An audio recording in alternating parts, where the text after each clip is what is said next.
La rendición de cuentas viene siendo analizada en diputados y hay algunos temas que ya han generado polémica. Por ejemplo, desde el gobierno se defiende el gasto extra de 226 millones de dólares en áreas prioritarias, por ejemplo, educación y también seguridad. Desde la oposición se señala de que no hay un gasto extra, que no hay un presupuesto que pueda atender a áreas que son determinantes. Y a todo esto, desde el Instituto Cuesta Duarte, del PIT-CNT, se señala que con este presupuesto no se revierte recortes de años anteriores. ¿Cuáles son los temas más polémicos? ¿Qué se puede esperar de este debate parlamentario? De todos estos temas estaremos hablando esta noche. Bienvenidas, bienvenidos. Así comienza Lado B. Hay satisfacción con la rendición que hoy estamos presentando, especialmente con lo que se refiere a los recursos que asignamos para adelante. Recursos que son de cantidades importantes y áreas en las que se destinan esos recursos que consideramos que son prioritarias. Por eso estamos considerando que es una rendición auspiciosa y que nos ubica de alguna manera de forma diferente a lo que ha sido la rendición pasada y cuando presentamos la ley de presupuesto. Recuerden que el mundo entero y nuestro país estaba en otra situación. Uruguay está creciendo, el año pasado se creció, se generaron casi la totalidad de los empleos que se destruyeron durante la pandemia. Este año ese crecimiento se está fortaleciendo. Anunciamos el lunes pasado, luego del Consejo de Ministros, que la estimación de crecimiento para este año es de 4,8%. Bueno, ese crecimiento se traduce en mayores recursos que estamos presentando en esta rendición.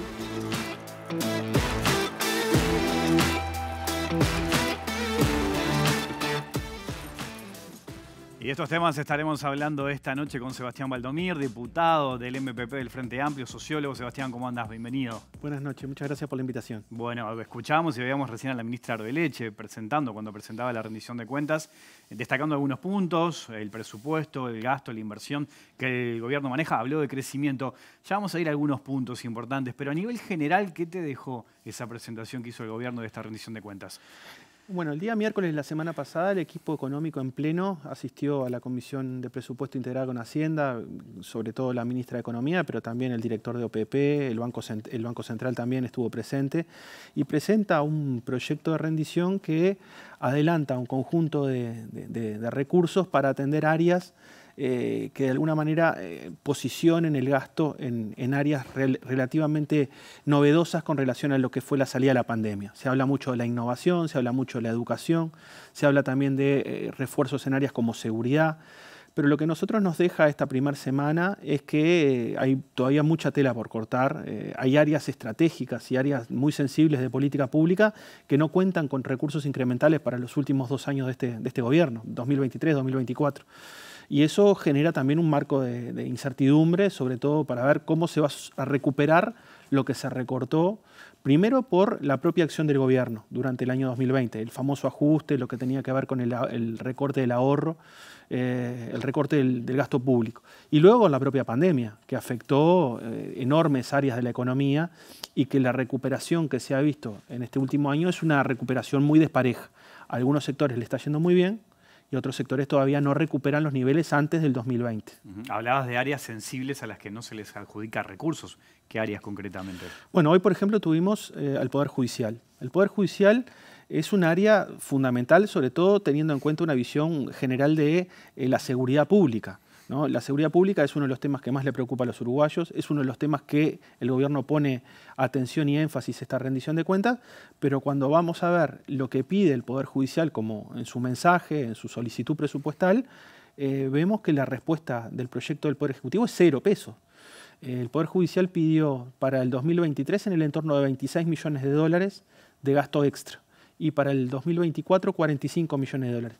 No hay $1 solo contemplado por el proyecto del Poder Ejecutivo ni para el 2023 ni para el 2024. De esa cifra había 15 que iban destinados a la ley hacia la violencia hacia las mujeres, ¿no? Correcto, para el año 2024. No tienen recursos. 0 recursos por ahora. Pero ¿cómo lo ven eso ustedes? Y eso es muy negativo, porque por ejemplo lo que dice el oficialismo dice, bueno, pero ustedes cuando eran gobierno, el último gobierno del Frente Amplio, votaron esta ley y no le pusieron presupuesto.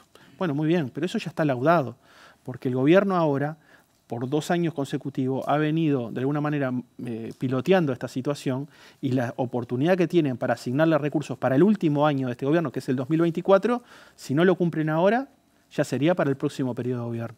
Y es uno de los temas que más preocupa, las denuncias por violencia doméstica, todo lo que tiene que ver con la emergencia en tema de violencia de género. Eso es un tema de seguridad. Entonces nosotros no entendemos cómo la seguridad pública y la convivencia es un énfasis de este gobierno, pero áreas centrales de administración de justicia, lo que tiene que ver también, por ejemplo, con las políticas de la Junta Nacional de Drogas, hoy no tienen un resorte presupuestal para que puedan gestionar sus políticas en los últimos 2 años. Eso es llamativo. Todo parece que fuera el salario policial, que también recibimos el día viernes a los sindicatos policiales, y ellos están muy desconformes con eso de que el apoyo todavía no se traduce en plata concreta para recuperar el salario de los policías.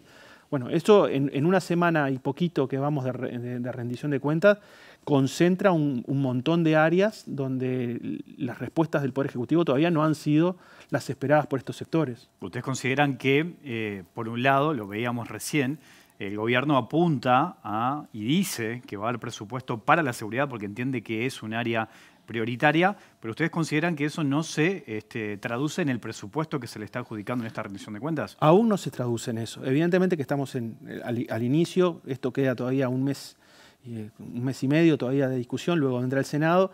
Ahí habrá negociación, sobre todo en la coalición oficialista, entre los diferentes sectores, pero nosotros lo que vemos es que el piso de inicio de esos 226 millones de dólares de aumento del gasto todavía se queda lejos de lo que fue el recorte inicial. Hay que tener en cuenta, Wilmar, por ejemplo, que en el año 2021, solamente por concepto de los cambios en el IVA, el IRPF y el IAS, la Dirección General de Impositiva recaudó 100 millones de dólares extra. 100 millones contra 226, que es lo que incrementa el gasto de esta rendición de cuentas, es casi la mitad. Pero te agrego otro elemento. Durante 2020 y 2021 la pérdida salarial y de jubilaciones son en el entorno de 700 millones. Si yo le sumo estos 700 millones más los 100 de la DGI, son 800. Eso es 4 veces más de lo que ahora se está colocando como un incremento presupuestal mediante la rendición de cuentas. La magnitud del ajuste y la magnitud del ahorro que se hizo en el 21 es pero tan importante que todavía estamos hablando de un 25% de lo que se ahorró. Estamos muy lejos todavía de recuperar ese terreno perdido. ¿Y dónde se siente ese terreno perdido? Sobre todo en el nivel salarial, ¿no? Ahora el gobierno manejó como histórico el acuerdo que llegó con los sindicatos estatales. Seguramente pueda concretar también un acuerdo salarial con los sindicatos de la educación. Pero para que se traduzca en recuperación salarial, estos acuerdos no se lo garantizan. Lo que se garantiza es que al final del periodo, en el 2025, los salarios van a recuperar el nivel del 2020. Pero no se dice qué pasa en el medio, con la importante pérdida salarial que hubo en estos años, sobre todo por la pandemia, pero luego por haber perdido poder de compra ante la inflación, ante el incremento de los precios. Y tampoco es cierto lo que dice el gobierno de que va a haber una recuperación por encima de la pérdida salarial. Es decir, no solo van a empatar, sino que al 2025 va a haber un 4, un 5, un 6%, es lo que dijo la ministra, de recuperación salarial. Esos no son los números que nosotros estamos manejando. Y aparte hay otro elemento que viene en la exposición de motivos, es que en este proyecto de rendición de cuentas se alteraron, se modificaron las proyecciones de inflación. La inflación está por encima de lo que quiere el gobierno, no está controlada. En todo este tiempo, solamente en 2 meses lograron encajar el aumento del IPC, el índice de precio del consumidor, que es lo que mide la inflación, solamente en 2 oportunidades dentro del rango que espera el Banco Central. Todo el resto ha estado por encima. Y eso lo vemos ahora que en la proyección para el 2023 y el 2024 tuvieron que incrementar entre un 2 y un 3% el aumento inflacionario. Todo eso lo sentimos en el bolsillo de los uruguayos y las uruguayas cuando pagan en el almacén, en el supermercado, que su salario no aumenta tanto como aumentaron los precios. Y eso es pérdida de poder de compra real.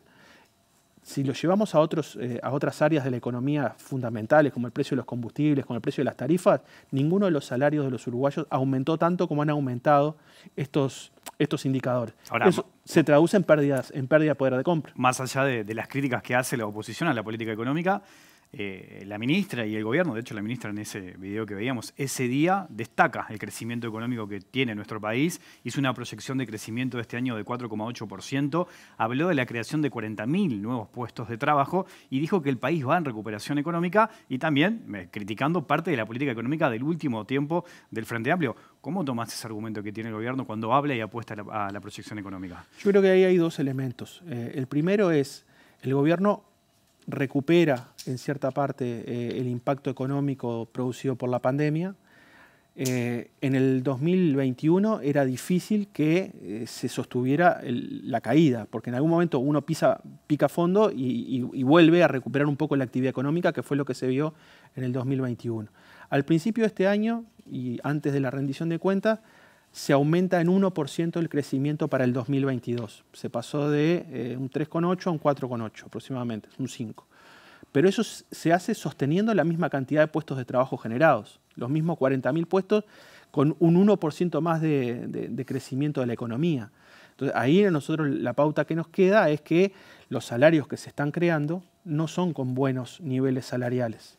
Los empleos que se recuperan, esos 40.000, todavía nos dejan en una situación de precariedad salarial, y tengamos en cuenta de que entre esos 40.000 trabajos están los jornales solidarios, ¿no? Los 10.000 uruguayos que lograron ahora, antes eran 15, ahora son 10.000, que lograron continuar en los jornales solidarios hasta el mes de octubre por 12.500 pesos.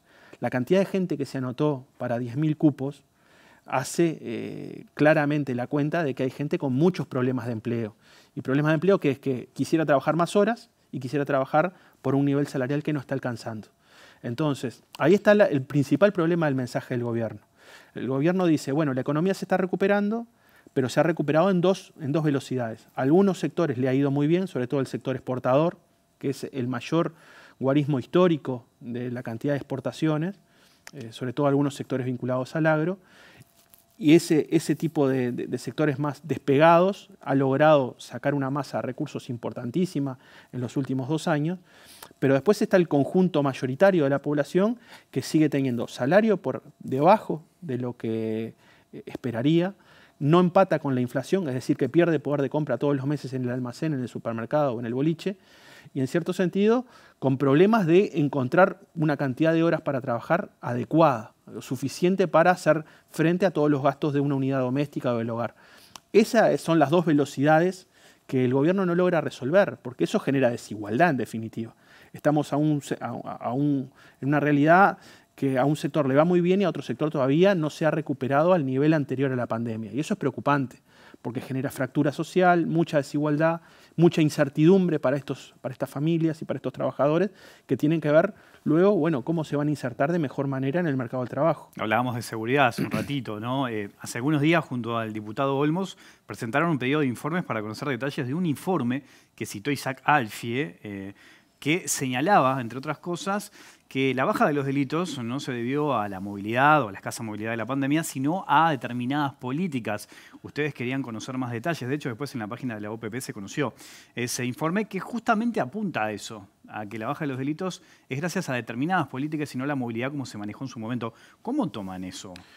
Este es un tema de larga discusión en el Parlamento, por lo menos en los últimos 2 años. Nosotros le hacíamos ver al oficialismo y en definitiva a la sociedad que la baja de los delitos, particularmente rapiñas y hurtos, y en un momento de homicidios, se obedecía a la cuarentena, de que no había espectáculos públicos, no había una movilidad plena a nivel social como había en un momento anterior a la pandemia. Y que eso sin duda impactaba en la cantidad de delitos y denuncias. Pero abroquelado, ¿no? en un solo frente, desde el Ministerio del Interior y desde el oficialismo en el Parlamento se decía, no, acá lo que hay es un cambio de política, ¿no? Ahora se apoya a la policía, ahora la policía se siente más respaldada, hay cambios por la ley de urgente consideración que hace que la gente de alguna manera se sienta más protegida. Y lo que nosotros decíamos que tenía que haber un mix de ambas cosas. Sin duda que había una nueva impronta en la jefatura policial, ¿no? de ir más allá a la represión del delito, y por otro lado había un impacto en la movilidad de las personas. Pero eso no lo decíamos porque se nos ocurriera a nosotros en el Frente Amplio, sino que era lo que veíamos retomando informes a nivel mundial, de la propia ONU, por ejemplo, o el consorcio de las universidades, de la Universidad de Cambridge, que monitorearon 27 ciudades capitales en el mundo durante el 2020. Y veíamos que sí, que efectivamente en aquellas ciudades donde había habido una caída enorme de la movilidad, los delitos bajaron. Esa es la raíz, ese es el contexto de esa discusión con el director de OPP que tuvimos lugar el otro día en la Comisión de Hacienda. Él decía, nosotros tenemos un informe en la OPP que no lo hicimos público, que dice que efectivamente la baja de los delitos obedece a un cambio en la política. Entonces nosotros ahí elaboramos un pedido de informe porque lo que le dijimos es, bueno, sin duda que este informe hubiera sido un rico insumo para este tema de debate, porque en realidad es un acercamiento donde múltiples miradas tienen algo para aportar. Después lo hicieron público en la página OPP. Evidentemente que hay algunas deficiencias metodológicas en ese informe, no es nada concluyente, nada que pueda decir, bueno, acá en el Uruguay los delitos bajaron por la gestión del Ministerio del Interior. ¿Pero ese informe no les hizo cambiar la opinión? Para nada. Ese informe, entre otras cosas, señala que el aumento, el incremento de las rapiñas se debe a que en anteriores administraciones, en Frente Amplistas, no se apoyó a la policía como se debía apoyar. ¿Cómo tomás esa lectura? Bueno, si lo tomo tomando en cuenta lo que dicen los sindicatos policiales dicen que el mejor apoyo que puede tener la policía no es solo una palmadita en la espalda, decir estamos con ustedes, sino que va acompañada de una mejora del salario, una mejora en equipamiento. El otro día recibimos a algunos de los sindicatos policiales donde decían que no tienen uniforme para salir a patrullar, que son uniformes de un determinado color, porque hace años que no se renuevan uniformes. O los chalecos vencidos, de que hay una partida enorme de chalecos que todavía no se cambiaron y están en situación ya para ser cambiados. La práctica de tiro, que se hacen con una determinada tipo de arma y luego en la realidad cotidiana es con otro tipo de arma. Bueno, esas carencias que nosotros las asociamos ya a muchos años atrás, volvieron a estar en la policía y quien lo denunció en la comisión fueron los propios sindicatos policiales. Claro, hay un montón de sindicatos policiales, son muchísimos. Muchísimos. ¿No? Y son diversos también, incluso desde su punto de vista y visión del gobierno. Pero era una preocupación compartida por la gran mayoría y sin duda la recuperación salarial que ellos la están esperando. Pero en definitiva, este informe de la seguridad lo que nosotros nos hace ver es que el gobierno utiliza el impacto de la pandemia para algunas cosas para lo positivo y para otras cosas que les haría ver algunos aspectos negativos, tratan de esconderlo, ¿no? Y esa es la gran discusión. La gran discusión es, sin duda, la pandemia tuvo impacto sobre la economía, nadie lo puede negar. Hubo cuarentena, se cortaron un montón de cadenas logísticas, se cayeron las exportaciones, etcétera. Pero, por otro lado, mejoró algunos márgenes, particularmente dos ejemplos. Este que tiene que ver con los delitos, durante un año muy particular, fue esos 6 meses donde se redujo la movilidad de las personas y ahí se pudo colocar, bueno, que hubo una baja en las denuncias. Pero después la pandemia también, o el shock externo, como lo llama el contexto internacional, también ha beneficiado en algunos temas a la economía nacional, particularmente lo que tiene que ver con el boom de las exportaciones. Los precios que se pagan hoy, por ejemplo, por la carne y otros commodities agrícolas, son precios enormes en comparación histórica. Y eso, en cierto sentido, lo que nos demuestra es que el contexto internacional para algunas cosas impacta negativamente y para otras cosas impacta positivamente para un país con una economía como la nuestra. Entonces el gobierno lo que tiene que hacer es decidirse. No es tomo solo lo bueno o solo lo que me sirve para analizar. Tomemos todo. Analicemos el mundo en su conjunto y veamos cómo una economía como la nuestra, pequeñita y dependiente, se inserta en esa realidad compleja de la cual nosotros no podemos hacer mucha incidencia. El precio del petróleo, sin duda. El Uruguay no tiene petróleo, es tomador de un precio que internacionalmente oscila, hay conflicto en Europa, etcétera. Bueno, el precio del petróleo sube, pero esa variable, de alguna manera, como impacta negativamente, hay otras que impactan positivamente. Y lo que nosotros le hicimos ver al equipo económico ese miércoles es que tenía que haber un balance mucho más equilibrado de su análisis económico, incorporando lo bueno, pero también incorporando lo malo, o incorporando lo que le ha afectado, pero también incorporando lo que le ha favorecido a la conducción económica de este país. Te propongo una pequeña pausa y seguimos conversando. En un minutito ya seguimos con la OB aquí en la pantalla de TV Ciudad.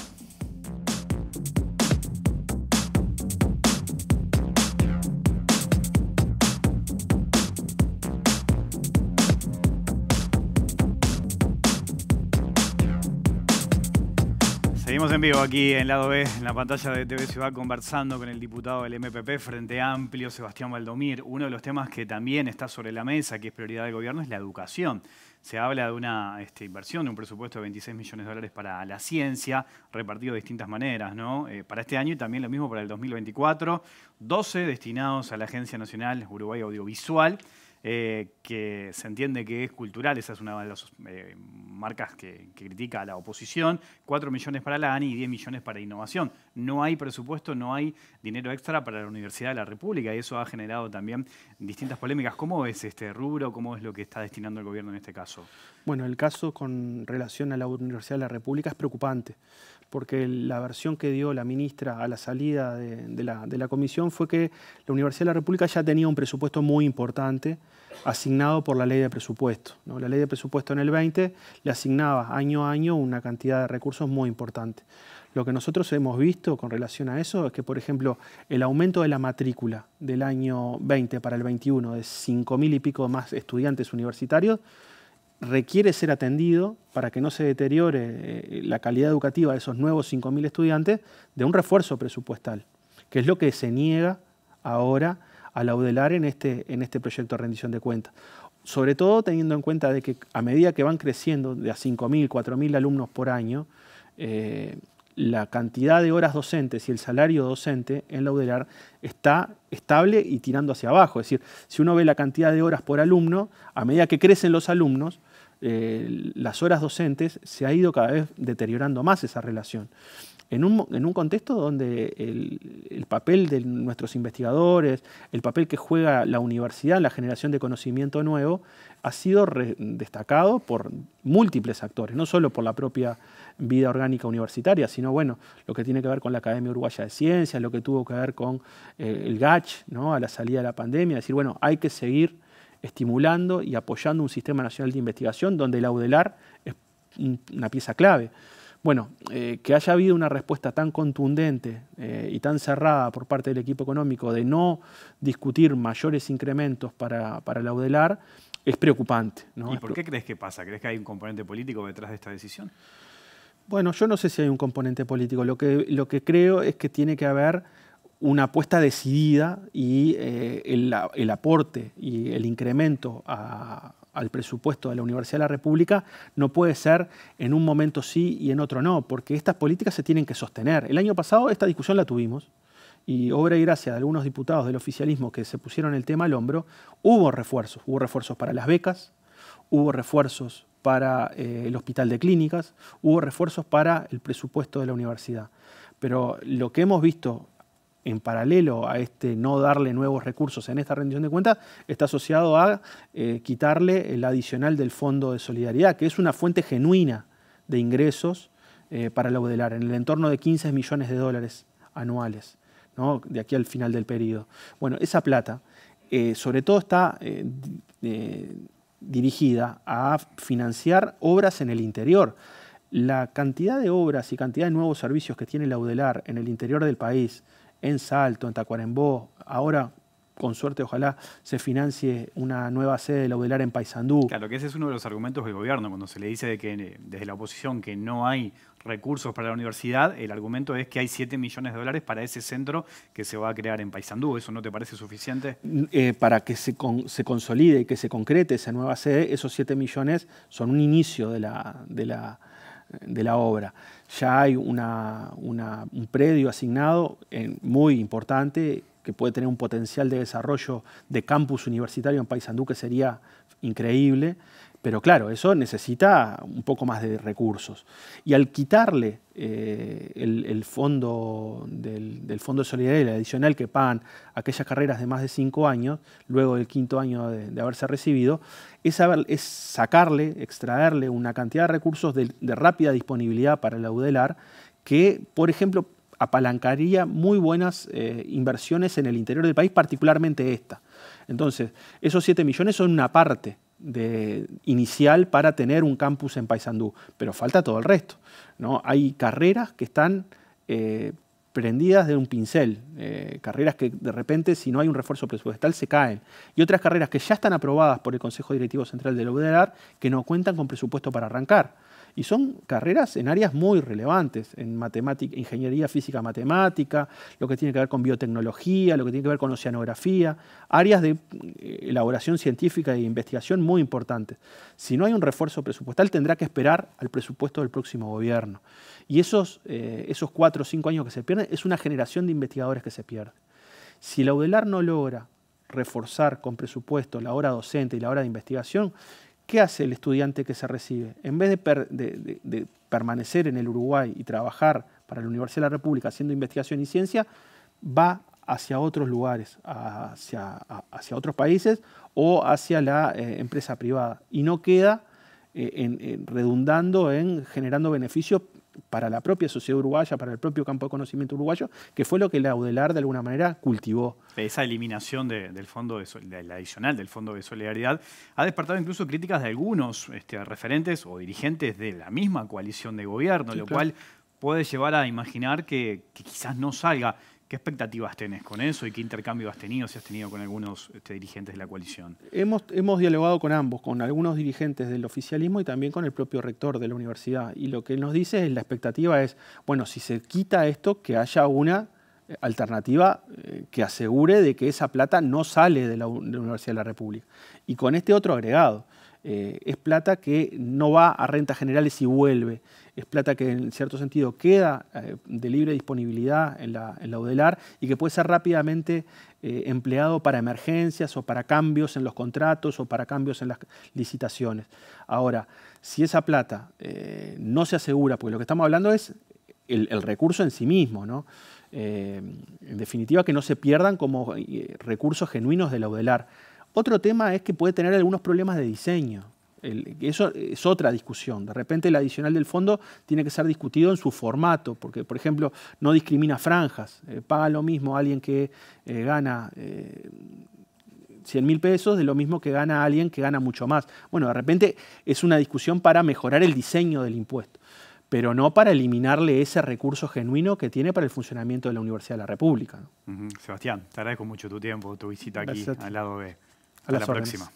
Nosotros nos vamos, ya se vienen minutos la letra chica y a las 10 de la noche un nuevo capítulo de Línea de 3, el deporte más allá del deporte. Que pasen bien, volvemos mañana en vivo a las 20 horas.